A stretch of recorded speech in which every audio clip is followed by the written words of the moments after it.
Hello and welcome to Busy Pro Fast Wellness with me, your host, Alan Welch. And today I'm delighted to tell you that I have a special guest who is a running guru.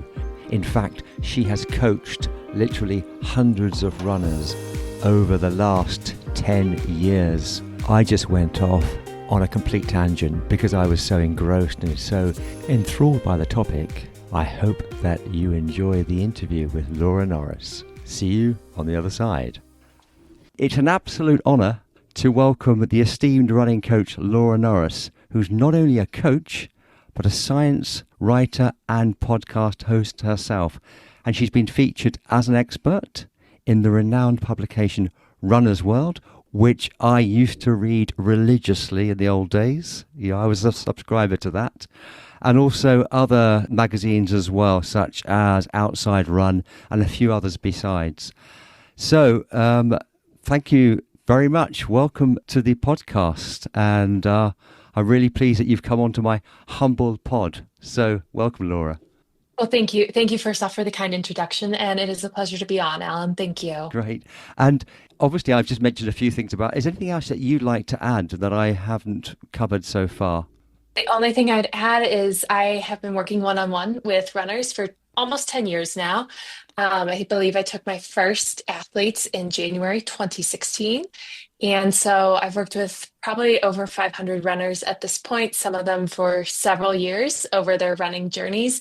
And as much as the science is valuable, I really do think that one-on-one experience of applying it to runners, seeing how different individuals respond has been invaluable. You know what? I couldn't agree more. And that's something which I've realized as I've got older. It's not just about running, it's about other things.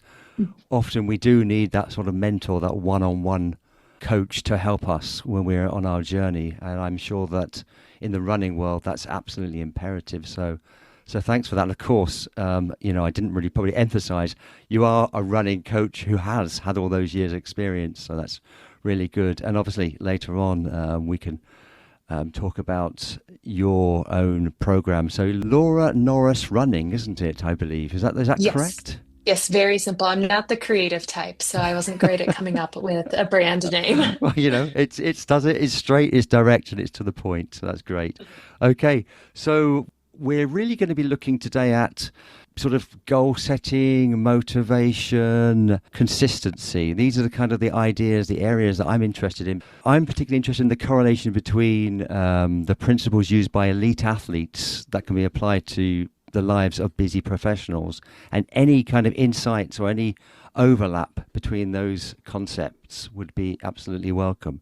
So obviously consistency is often claimed to be the bedrock of progress when it comes to running. However, for many out there who might struggle to maintain that kind of consistent routine due to their busy lives, do you have any actionable strategies that you can build and sustain that consistency? Is there any sort of suggestions that you can come up with to help people in that journey of consistency? Yes, so I have two actionable steps. One of them is more mindset, and the other one is a practice, and they build off of each other. So, in terms of mindset, I think many runners mistake consistency for perfection. And they think in order to be consistent, I must follow my plan perfectly to the T. Every mile suggested in my plan, I must do, and that's consistency. And I think that's an erroneous mindset that can actually derail consistency for many runners because we're not talking about perfect, flawless execution of a plan. We're talking about showing up every day and doing something that contributes to building your Yeah. fitness. And the minimal dose is much smaller than many athletes have preconceived in their minds. And so the actionable step from that is what I always tell my athletes is that something is better than nothing, and we want to focus on frequency for consistency. So if all you have that day is you can show up for a 20-minute run, even if your plan said 60 minutes or longer, that 20-minute run builds a step of consistency. It's ingraining the habit of getting out there, and it is putting forth another brick or whatever we want to call it towards building your fitness. Yeah, that's amazing because that is exactly what I've been harping on about for such a long time now, this idea. And I've been trying to get this across to some colleagues of mine about this, something is better than nothing concept. Because it's all about, oh, I have to fit in a whole hour, an hour and a half here. And it's so important just to have that mindset where you're just doing small amounts, but on a consistent basis every day. And that's particularly relevant for busy professionals as well. So that is a great crossover as well. So, yeah, thanks very much for that. That's great. Thanks. And you mentioned that there was something else, on a more practical thing. Oh, I mean, the practical thing was Oh, showing up that and was doing sorry. that like 20 minutes and creating the habit. Yeah. Yeah. So like having the mindset and then putting into practice of every 20 minutes. And a lot of times also for my athletes who do struggle with that, like it's just getting out there at first. Sometimes that is the biggest obstacle. So another practical tip they can take for that consistency is to lower the barrier Yeah. of entry. So if it's easier to go run on the treadmill in your basement than drive somewhere to run, do it on the treadmill. People will argue whether the treadmill or outdoors is better, but what matters is getting something done. Likewise, for a lot of athletes, a little bit of organization on the forefront can help. Having Yeah, your water bottle of ready, course. having your clothes laid out the night before. That way, the process is streamlined in the morning. It's all very simple stuff, but it can be stuff that we often take for granted. Yeah, and it's funny because obviously now reading a lot about this myself and putting a lot of these things into practice, I just take them for granted. And you can forget that, we're on this journey. We've got to a certain point where we think, oh, this is really obvious. This is simple. Minimizing that friction, preparing those things in advance so that you don't have to think. It's just automatic. And then suddenly, Mhm. you realize that, well, I mean, I didn't know this stuff a couple of years ago, and I was running, you know, 30 years ago, I was in the midst of it, and I didn't think about any of this stuff before. It was just complete chaos and disorganization. But now, simplicity. That just seems to be one of the greatest factors in that journey. So, yeah, that's great. Thanks very much for that. That's brilliant. Mhm. And what about goal setting? Goal setting can be extremely motivating, but it also feels overwhelming. So, for those people that are trying to juggle multiple responsibilities, and I know that you're into science because what are your slogans? Let's science the shit out of this. So, yeah, I mean, and I've listened to you on the podcast. So, from a science-backed perspective, what are some of the key principles of effective goal setting in running that can help busy individuals stay focused without that feeling of total burnout? Do you have anything Yeah, on so that? I have Yeah. a few. So, like one that I recommend is to runners, and this is going to sound simplistic, but it's valuable, is having both short-term and long-term goals. I think it's very easy for runners to get wrapped up in a short-term goal. Maybe I want to do a marathon in 4 months' time. I want to run the marathon in this time.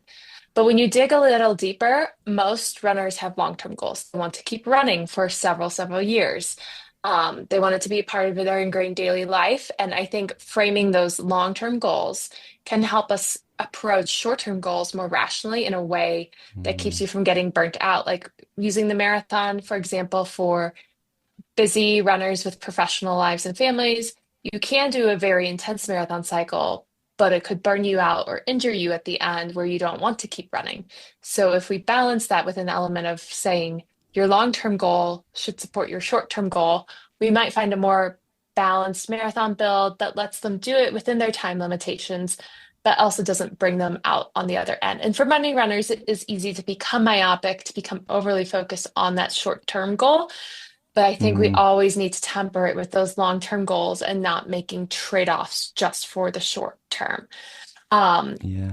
and then another one that I think for runners is to always understand that your running and your goals do not exist in a vacuum, and that there might be times and seasons of life where it is prudent to pursue a time-based goal, a race goal or stuff. And there's times and seasons for life where just simply showing up, running regularly is a goal. And I think for many runners, they can draw their goals from extrinsic motivators, such as, oh, it seems like everyone is doing a marathon right now. But if we take a step back and think, what is the most appropriate goal? If we holistically look at the season of life, that can also lead to more sustainable running and preventing burnout. Yeah, that's really good. I mean, I've always thought about having that long term goal for me personally, and then breaking that down into those mini steps when you're trying to reach that long term goal. It's having it in the long distance, but managing those small steps along the way, and knowing that there are certain milestones that you can go along with, and then also having a bit of self compassion as well. So if you don't manage to achieve that particular milestone by that point, then thinking, all right, okay, you can repivot, refocus. There are elements sometimes when we know that when we go through life, there are things that are thrown out at us which we don't expect. Injury can suddenly occur, and it's how do you navigate across that kind of issue if and when it occurs. I don't know if you've actually, with your clients, for example. I mean, obviously, many of them, because you've had hundreds of clients, I know that many of them will have had that injury along the way. Do you have any sort of advice on how they would manage that? Getting to that, achieving the goal. When they have to deal with the injury. Yeah, so I think there's a few things with injury that I think helps with runners in terms of like motivation and goal setting. A lot of them can suddenly feel very unmoored when they get injured and it feels like that goal is all of a sudden lost. And Yeah. so I like to, with injured runners, focus on what we can put within their locus of control. And oftentimes that is establishing a cross-training routine that might mimic the rhythm of their regular routine. It gives them a sense of control, a sense of still working towards their goal, Mm. just looking differently because they're injured. We might approach physical therapy and treat that in the same manner. And then the really important thing with injury for my athletes that I try to instill is understanding that quick action often results in better outcomes.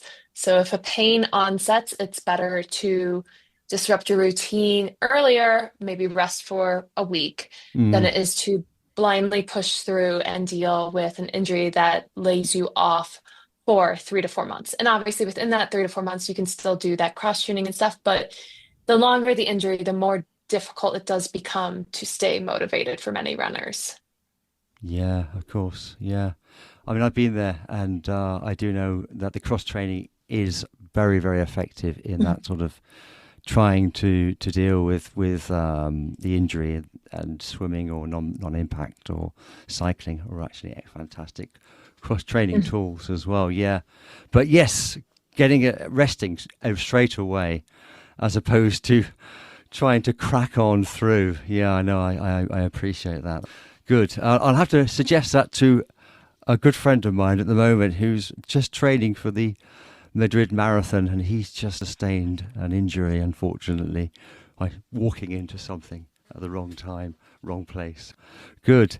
And so I love the idea that a lot of what you're saying does have that kind of correlation between the performance of busy professionals as well, because we can pivot. You have to pivot in that world when you're up against deadlines, something happens, you don't get the work done on time. How do you actually deal with that? And it's having that mindset to think slightly outside of the box that I think is really interesting. And this sort of high performing athletes, and I know that you would have worked with high performance athletes and professionals in the busy workplace. I mean, that correlation is absolutely fascinating, and it's something which I'm constantly trying to think about, because I love the idea of running, sport, cycling, cardiovascular, and I know that in our pre-chat, very briefly, we mentioned strength training as well. And that's a kind of physical, mental, and that's important, isn't it? I mean, to get that, to tally that up in the mind, isn't it? Surely the focus that you would need as you're doing that strength training Could you talk a Yes. little bit about the focus? I know we're kind of going a little bit off piste, but I do find it fascinating. The focus that you might have in a strength training session on that cognitive level. Mhm. I don't know if that's anything that you might have thought about. It is because it often is actually one of the complaints I receive from runners about strength training is the focus is different than running, and initially it is unsettling for them and they don't like it because with strength training, especially the way the research points that strength training is most effective for runners is higher weight, lower rep strength training, but with that comes rest periods in between the strength sessions, often 2 3 minutes of sitting there doing nothing between each lift. So it becomes this, unlike endurance running where you're just kind of chugging along at a sustainable intensity, it's a hard push followed by rest of doing nothing. And for a lot of endurance athletes, that is a cognitive shift that is struggling for them. But what I really encourage my athletes is to work on that, embrace it, learn to sit there for the 2 3 minutes, learn to push hard, because the more we can flex the brain's ability to endure both hard things and endure boredom, the more mentally flexible and like stronger, essentially more mental fortitude an athlete has for challenges that could arise in a race day setting.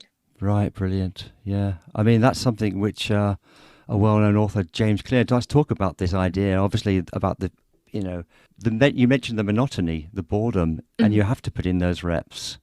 And also, if you can tally that up with that high intensity, that kind of supreme focus at that moment. So you need to really establish, and it's the hard part as well as the boredom, marrying those different factors up is what you would need, isn't it?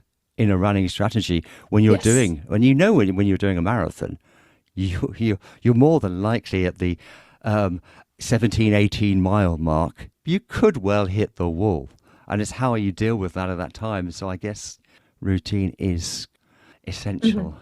Okay, well, brilliant. That's so interesting. Anyway, just sort of moving on because we're looking at the science here, the science of running, which is constantly evolving, of course, and it's evolved so much since I was running back in the early 90s.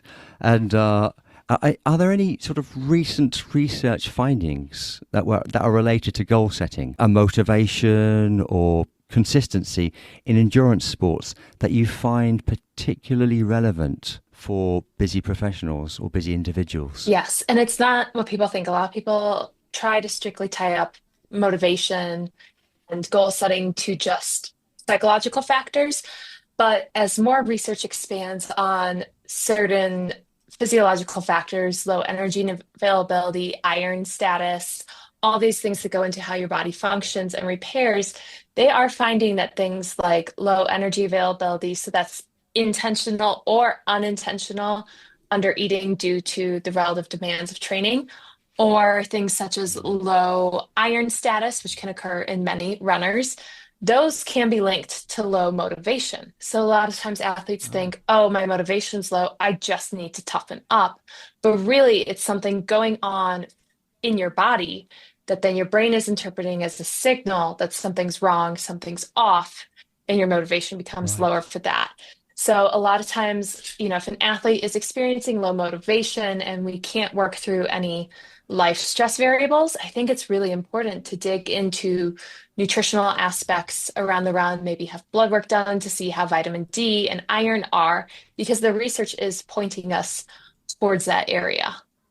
Wow, that's absolutely incredible. No, it genuinely is because I know about nutrition. I'm well aware of the importance of that.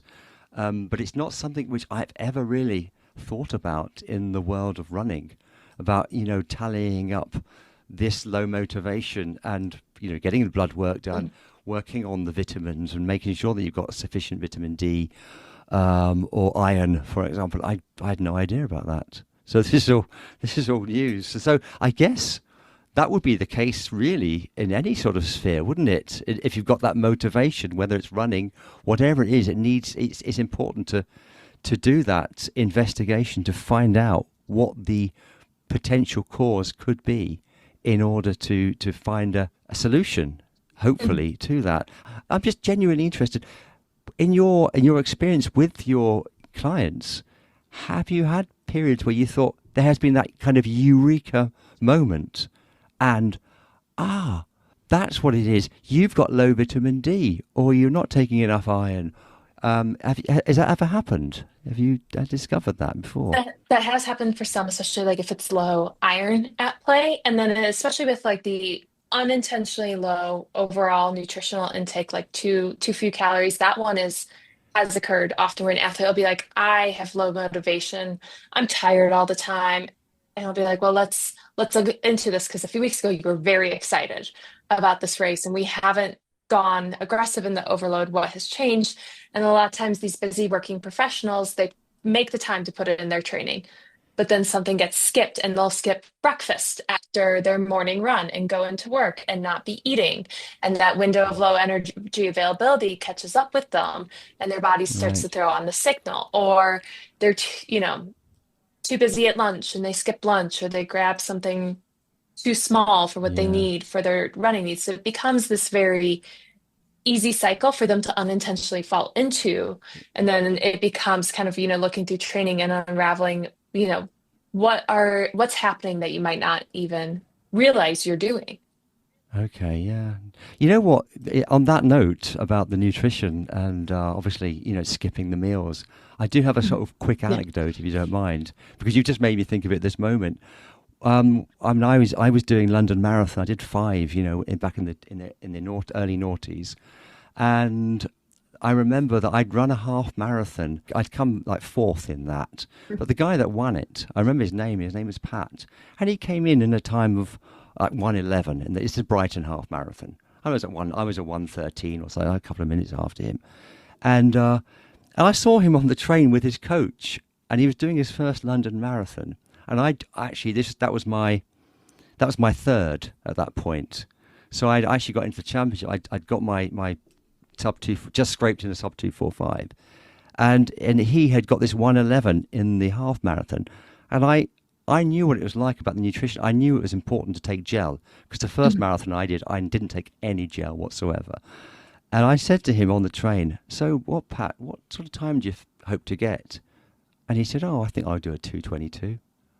And I was thinking, you don't just double it, mate. You don't double a 1:11 to a 2:20. It doesn't work like that for one. I said, well, that's ambitious. And what about nutrition? You've got some gels. He said, I think I can get around without eating. And then I was running, and that year I got 2:43, and I saw him about five miles from the end. I just passed him, and he was just walking. I said, all right, Pat, because he didn't realize, he just took it for granted that Mhm. you could do that and you would be able to, run without eating. But you do need to fuel up if you're doing that. You need gel. You need to eat some Yes. sort of like, something before, like a banana at least, to do that. So Yes.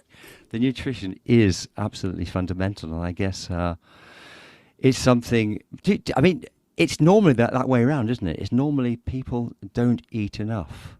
Do you ever get the other way around, where people eat too much? Has that ever happened? Honestly, I haven't gotten that in running. Like during my master's degree in one of my practicum classes for sport nutrition, we had to do like assessments of athletes. And Yeah. I was, fortunate coaching. I had a pool of athletes very willing and ready to have me do a free assessment on them. And I think we had to do five for the class. And every single one that came back was either low on their carbohydrate intake or just barely meeting it. Right. But no one was over and like in chatting with hundreds of athletes about, what are we doing on our long runs. I think in terms of intra-run fueling, I only had one athlete who overdid it in her intra-run fuel, and it wasn't even so much overdoing it from too much energy. She was within that 60 to 90 grams of carbohydrate range that's recommended. It was simply